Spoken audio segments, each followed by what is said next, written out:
Hey everybody, it's your pal Boise on another daily sobriety vlog. Forgive the noise if you hear a humming. It's they're working on the streets outside my home, and I'm glad for the progress. But progress is noisy. Progress is messy.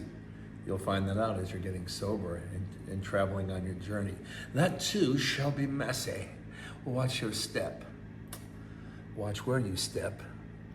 Step lightly, tread lightly, and go with conviction forward. How's that, huh? A little Shakespearean kind of a motivation.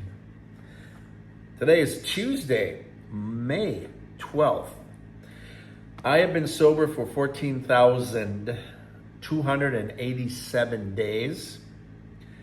39 years, 1 month and 10 days, 469 months and 10 days. I was thinking today about the evolution, change. You know, they're working on the streets out there. That's a great thing. That's a change. I'm wearing a Guns N' Roses concert t-shirt. I've seen them 3 times. This was the second time, 2011, here in Houston. And it was a great show. But it was a little different because that's when Axl was the only member. And none of the other Roses and Guns were allowed in the band. And he was still doing his Chinese Democracy album that took 10 years to record. And by then the music scene had changed and it wasn't quite what he thought it was going to be. Didn't sell the mega albums they thought they would because the record industry stopped selling records because the record industry themselves effed everything up, and it's our own damn fault, not the artists. So now everything is back to low key again, like we were selling records out of the back of a truck from a small label in the 50s. And then a few radio stations or a few places might play it. It goes a little viral, and just like back in the 50s, that's how Buddy Holly was known nationally. That's how Richie Valens was known nationally. That's how the Big Bopper suddenly was known nationally. And then, of course, they all died on the day the music died. So, kind of sad how that turned out. Save that for another video vlog. I got a lot of complaints about pilots who shouldn't be allowed to fly, but that's another story. Because you want to be held accountable. You shouldn't have a driver's license if you can't drive or didn't know how to drive. Or I can drive, but I don't understand what the instruments are. I can't tell how fast I'm going. I don't know anything. Why are you driving? I fly a plane, but I can't read the instruments. What? So a lot of inconsistency in this world, but let's just work on our inconsistency for now, and that's trying to remain sober and doing our thing. It's funny that someone like Axl Rose, speaking of the band, he can still make millions, but what upset him was he was only playing arenas. He couldn't play stadiums. And the arenas took a while to sell out, if they even did. They'd be like 80% full, but it took a long time. Then when he got back together with the rest of the Guns N' Roses guys, an arena sells out immediately. And if they want to play a football stadium, boom, they can play it. He had to have the rest of the guys with him, even though he was the songwriter and even though he was the lead singer. You still need that guy who can really play guitar with that big, big top hat. The Abe Lincoln of rock and roll, Slash. You need Duff with you. You need every rest of the guys with you. Sorry, that's how it is. Paul McCartney can fill a stadium and he can play a Beatles song, and he can be singing a Beatles song that he wrote and he sang, and everybody still is like, that's great. Just wish the rest of the guys were there. That's the way it works.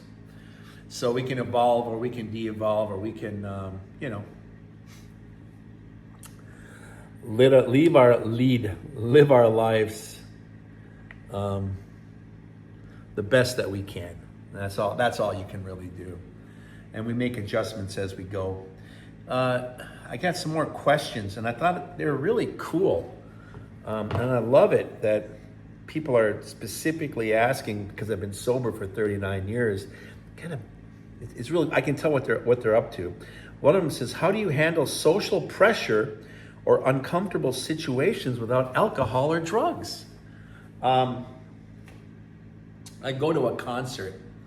A great example is I went to, I guess it was about, I guess that it's not that important, but I think it was like 9 years ago.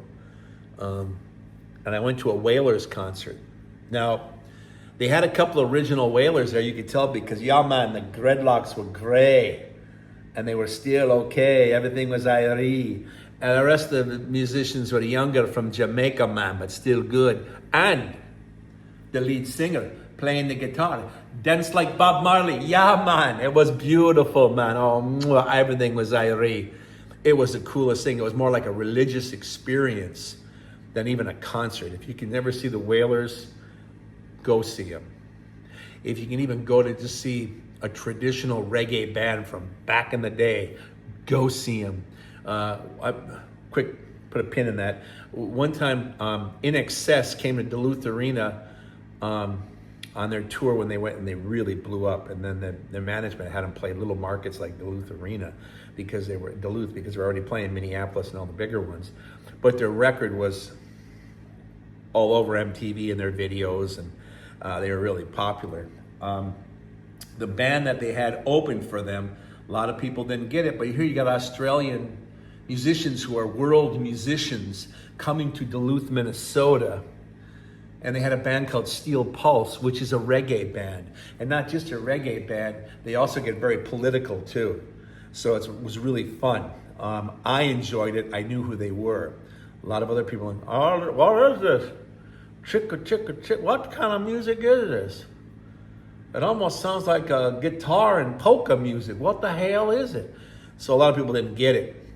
Now I think people get Steel Pulse actually came to play the House of Blues in Houston. I went to go see him, and I relived that moment. But it's that feeling that you get from reggae music, and you can even get it with country music. You know, you can get it with rock and roll, and you're living a nostalgia. You're living the theme, and you're reliving it. Maybe you had it before, and now you got it now. By God, you feel young again. I've seen these T-shirts where, I guess it'd be worn by guys my age. I just wear the original rock T-shirts or hard rock T-shirts. But the T-shirt that says, I may be old, but I got to see all the cool bands. That's like, well, okay, yeah, those are your bands. They got to be cool. But some kids discover them on Spotify later and go, hey, man, Bob Marley's all right. Hey, the Steel Pulse is really good. Hey, yeah, GNR is good. Who's GNR? That's Guns N' Roses shortened up. Cool. You know, and then rappers are sampling some of that stuff. So it comes in through the rap music, and it's just, and country music is starting to incorporate rap, which to me is confusing, but they're doing it. And then they can still get some reggae vibes too. Kenny Chesney will do the island thing because he's more associated, he kind of drifted over to Jimmy Buffett's kind of territory as well. And Jimmy started as a country artist too, or a folk singer, country. Cheers. But what I'm getting at is things can evolve, things can change. This is all positive. There can also be negative. I'll give you an example. When I first went to AA meetings and I was still court ordered, I would tell them who my name was. And I said, hey, I'm Boise, I've been sober for 2 months. Some people were less, some people were way more sober than me for years and years. And I get encouragement from people. But when you use your name, that's why it's like anonymous. If you're anonymous, no one will know your name. So that way it gives you the freedom to express yourself, reveal yourself. And that's a blessing because it helps free you. But some people want to do it in baby steps. They don't want to say their real name because this is the town they live in, and they don't want to embarrass their family or their name or the name of their family in their town. And some people worry about gossip, I mean, it's only natural. And gossip does happen. But see, gossip to me keeps me honest. And honesty is the most important thing. Because I tell everybody, it's like, if I go to a meeting and I say, hey, Boise, I've been sober for 39 years, everything just kind of stops and everyone looks at me. It's kind of amusing. The person running that program that day, he or she will look at me and say something in terms of, wow, you should be running this. I mean, I've only been sober for 14 years. And I got to tell everyone, hey, it's not a competition. I'm not the general here. I'm a foot soldier just like you. And my philosophy is this. Moses and other people who wanted to seek enlightenment climbed the mountain. They climbed the mountain to find their God, whether it's Muhammad, whether it's Buddha. They're climbing the mountain. Jesus Christ, they're climbing the mountain, okay? When you're walking towards the light, that's goodness, symbolism. Darkness is generally the evil, and that's the shadow we cast. We are leaving the darkness behind. We are leaving the evil that we've done behind and separating ourselves from that. It's right on our ass. But after a while, it loses steam and drifts back to the point where people look at me and say, you really were like that? I couldn't even imagine, because now the shadow is way in the back. But a lot of people want to follow me because of that, and I'd say, it's all right if you want to get started, but I would feel more comfortable you not being in my shadow. I would feel comfortable you walking side by side with me, so my brothers and sisters walk arm in arm, side by side, equal, because we're all going to the mountain. We're all going to the light. There are so many paths on the mountain. Create your own. There are so many paths.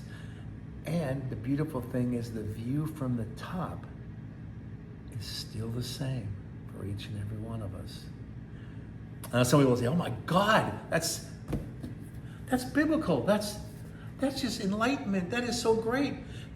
Where did you come up with that? Are you a philosopher? No, it's a Little River Band song. Sorry, I quote a lot of rock and roll and other music too. Just music. I quote a lot of songs.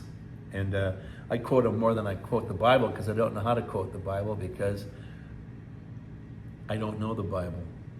I've been introduced to it, and I've skimmed it, and I've been through classes when I was younger, and it was reintroduced to me while I was in treatment as well.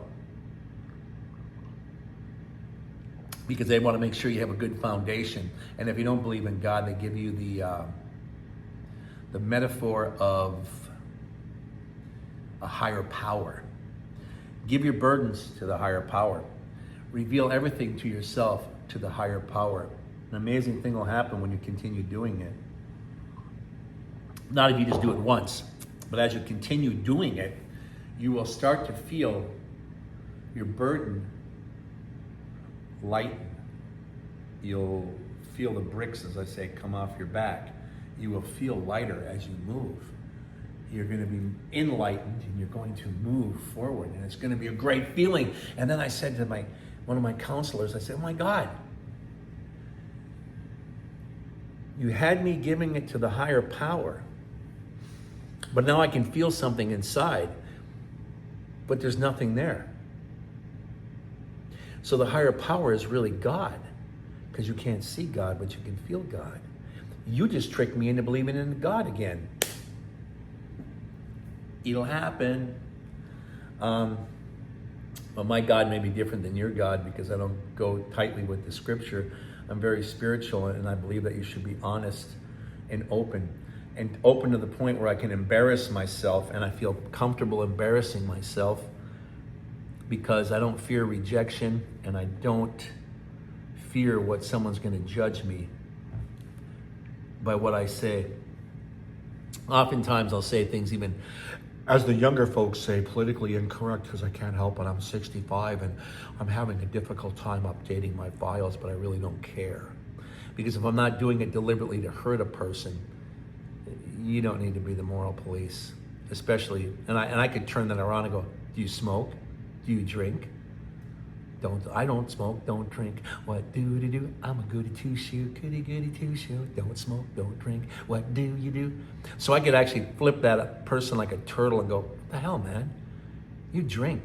You have no business talking to me like that. I should cancel you. So if you're gonna pretend to be the moral police, make sure you walk that line finely, because many of us fail at that. And at 39 years of sobriety, morally, I have failed too, and I'll talk about that as we go along too. That'll be topics as well as some of my particular moral failings. And I've been through it. I'll just regurgitate it. And as part of my 12-step program I did to make amends with everyone that I had harmed. And there's still like a dozen people that still absolutely despise me, but there's nothing I can do about it. But I have apologized multiple times. Now I've just moved on, And it's kind of like, I look at it, some of them are old girlfriends, come to think of it. This is the example I was gonna use. It's kind of like having an old girlfriend who still hates you. What are you gonna do? You apologize? You did everything you could, right? Well, she's not on your Christmas card list. She's not in your social club. You don't see her. She's not, now that you have internet and Facebook and Instagram, she's not on there unless she's ghosting you in a fake account, and then wouldn't that be embarrassing for her? But you did all you could do.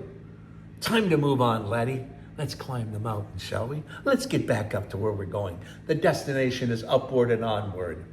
So when you start feeling a little more comfortable and I guess you could say comfortable in your own skin, sounds like something Jeffrey Dahmer would say before he eats you. I don't know. Anyways, how do you handle social situation pressures, uncomfortable situations without alcohol? When you are dealing with yourself emotionally and you are connected with people and you are being sincere, even people that are having a cocktail like, oh my God, what does this guy have to say? My God, he's just fantastic. He just puts it all out there. I got to sip a little bit and try to skirt the issue. This guy's amazing. You'll be treated differently. Now, when I go to parties and social parties, yes, there are drugs. Yes, there is alcohol. I go to the parties early enough. So if the party's at 7, I never arrive later than an hour. Never arrive. If it's at 7, I never arrive later than 8. And I stay for a couple hours. I could stay even longer. My philosophy is just like when I bartended, you come in for a drink and then you're a little relaxed. Then you have another drink. Then you have another drink. And pretty soon you're kind of sliding down. You're taking your guard down. But if you're an addict too, you're really starting to take that slide where you're kind of hard to understand. If I'm with you on the full ride, I'm like, hey, I feel great. This is fantastic. This is a great party. Hey, this party is great. Hey, why don't you guys play some good music? Hey, well, hey, play some fucking GNR, all right? I love Guns N' Roses. Don't you like Guns N' Roses? I think the Guns N' Roses are the fucking best band in the world. Okay? What, we doing bongs over here? Well, at that point, I'm like, I'm out of here. I can't even understand you. You're not even speaking English at that point. And no, I'm not your girlfriend. I'm not going to hold your hair back while you throw up in the toilet. I'm going to leave. Although I have, that's an example. I've done that a few times already. And I even told the person the next day, what am I, your fucking girlfriend? Holding back your hair so you can puke? I know, I just had a little too much cocaine and I figured I'd have a couple Jack Daniels and it would take the edge off. Edge off? Holy fuck, you had no edge at all. You were completely dull and vomiting. And while you were throwing up, one of your tits popped out of your bra. Why did you take your shirt off to vomit? And then a little package of cocaine fell out. And I said, I thought you were not doing cocaine. And your response was, oopsie. And you put it in, you looked and your one tit was hanging out. So you put it in the other one where it wasn't hanging out. And you still left the other one out like, okay, all good now. Yeah, time to leave the party. What is this? What a fucking circus. So you can still be with everyone. You can mingle through the jungle of life and still have fun with some of your friends. But it's a limited thing. You're not going to stay till the bitter end. And if you're sober, you don't want to, hey, it's 4 o'clock, let's stay up and do an 8-ball and see the sun come up. We'll just do it again tomorrow night. We'll just stay right here. At that point, you're like, Christ, I'm out of here. Are you kidding me? So your reaction is different. You should have stayed. No, I shouldn't have. I already lost enough respect for you. Why would I want to lose even more? I mean, once I already know the turd is circling the bowl, I don't continue to watch. I just leave that behind. And I wait for the sound. Okay, we're done. It didn't get plugged. I can move on now. Cheers. Yeah, I know, gross metaphor, but true. Because even when you're partying, how many times you say, hey man, I got shit-faced, yay! It's like an old George Carlin joke when he says, yeah, I remember the first guy who said he was shit-faced, he was probably completely drunk, fell into a pile of shit, got up and went, hey, look at me, I'm shit-faced. Now when you're sober and you hear that and you go, what the F? And then you think, oh yeah, God, Billy did that once. Man, Johnny was like that too. People look left and right and go, shit, I was like that. I hope no one's looking at me or thinking of me. So yeah, you're not feeling the need, as like a Top Gun, I feel the need for speed or downers or any other type of pills. No, you don't feel the need for any of that because you are feeling good about yourself. And let me tell you something. When you're sober, you're in complete control of your emotions, or the best you can be, and you're always striving for better. Speaking as a man, as a male, heterosexual male, that's a turn on to women, even girls who just socially drink. You're like, oh my God, this guy's comfortable in his skin. And the sex is even better. And when you're not high or drunk, there's a magical thing, guys, you're never gonna hear. And I bet you've heard it when you were loaded and having casual sex with someone. That's not it. Yeah. It's embarrassing when you look back at what we did when we were drinking. Oh man, I did cocaine, and I was doing Adderall, and I was doing ED medicine, and I was drinking Red Bull and hanging out with Matt Gaetz and going to the parties, and I was even putting cocaine on the head of my penis. I could go all night long. Like, Jesus. Where do I not sign up for that party bus, huh? You don't need that stuff. Because when you're sober, you're more in tune with your body and around you and nature and your family and your life. And you're not in tune every single second of the day. Guitars get out of tune. So you have to tune yourself up every now and then so that you can socialize. And then when you socialize and you're in a situation when there's drugs and alcohol, you don't feel the need to at all. That comes with time. When you're first starting, it's all sketchy. Like, I don't even know what to do. It's like, I feel uncomfortable. Everyone's doing it but me. I feel like I'm the odd man out. What's going on? You're fearing rejection. You're afraid. You shouldn't be in that situation yet. And not to lighten the situation and take away from soldiers, but a combat veteran can handle crossfire much better than a new private, someone who's new. You probably shouldn't be in that situation. A prize fighter would not be fighting for the championship if he hadn't gone through a few rounds to get there and got knocked down. But I get up again, ain't nothing gonna get me down. So it's like, it takes a while to get to that point where you can actually be as brave as Chumbawamba? I get knocked down, but I get up again, ain't nothing gonna get me down. And even in that song, I drink a lager beer, the guy's getting drunk on everything. It's more of a hooligan song for United States, the UK football. But that's the whole thing, is where are you in your personal situation? And, you know, if you don't If you're not quite comfortable swimming, why are you on the deep end diving off the diving board with little tiny water wings? Stay on the shallow side and get used to the water before you get over here. And especially if you're whitewater rapids, you don't want to go on the White Rapids when you don't even know how to kayak or canoe yet. Make sure you're prepared for that kind of stuff, okay? That's basically it. And it might sound like it's no, how do you do it? It's like how anybody does it. When it takes a while to get to that point. If you go to college and your professor is teaching you about mathematics, and he's very good, and he's a professor, and he's talking about trinomials and polynomials, and you can barely do addition, you're probably in the wrong class. Get back to the basics and build yourself up. Because if your basics are weak, your foundation is weak and you're going to collapse. Whether you're doing math or you're building a house or rebuilding your life mathematically, metaphorically as a house. There, I think I tied it all in. Oh, look at me. I'm doing the weave. Be realistic with yourself and your desires. But thank you.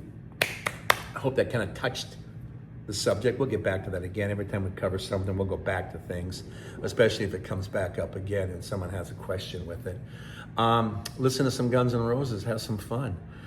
Thank you for being here. Thank you helping us on Patreon, Cash App, Venmo, Buy Me a Coffee, ding, ding, ding, ding, ding, Chime. I appreciate the time that you spend listening to the daily sobriety vlogs. It means a lot to me. Your time is important. I mean it from the bottom of my heart to the top of my soul. Thank you, thank you. And because it's only a daily number, so tomorrow it'll change. Today is Tuesday, May 12th. Let's recap, shall we? Me, Boise, that's me, the guy you're listening to. Hey, how you doing? Hope you're doing good. I've been sober for 14,287 days. 39 years, 1 month, 10 days. 469 months and 10 days. They count the same on the calendar as they do in the UK as they do back in the stateside, just in case you're wondering. Although the time zone's a little bit different, don't worry. And we don't agree on football because we play it with our foot and you throw it. We don't even understand why. But thank you. Thank you for coming along. I do appreciate it. In the words of Ringo, peace and love, everybody. Peace and love. Love to you, love to Paul, love to George, love to John, love you all. Thank you for coming along. I do love you too. I appreciate everything you do for us and help us with the outreach program. You are helping the community. You are the superstars. Thank you very much. Love you. See you next time.